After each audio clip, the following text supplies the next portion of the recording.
Protesters gathered outside London's High Court on Thursday said Shell should take responsibility for environmental pollution in Nigeria, as a pivotal hearing in lawsuits brought against the British oil major began.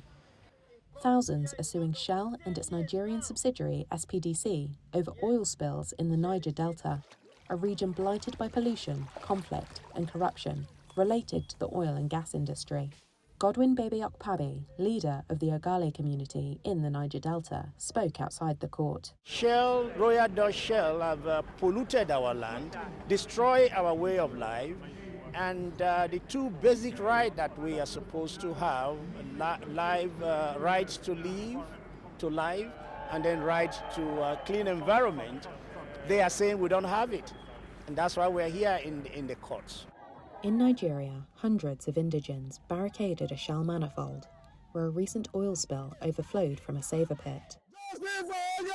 Here's an Ogale community leader, Kagima Igwe Benjamin. Our crops is not coming out.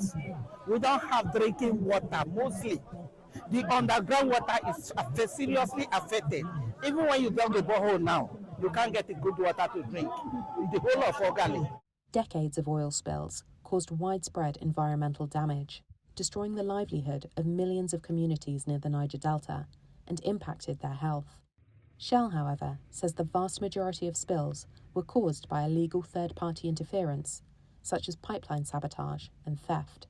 Shell's lawyers said in court filings that SPDC recognises it is obliged to compensate those harmed, even if it is not at fault. But Okpabi said Shell had made billions of dollars in Nigeria and had a moral responsibility to prevent and remediate oil spills. That money is blood money. Parts of the case began nearly a decade ago. In 2021, the UK's Supreme Court ruled that the case should be heard in the English courts. The lawsuit is the latest example of multinationals being sued in London for the acts of overseas subsidiaries.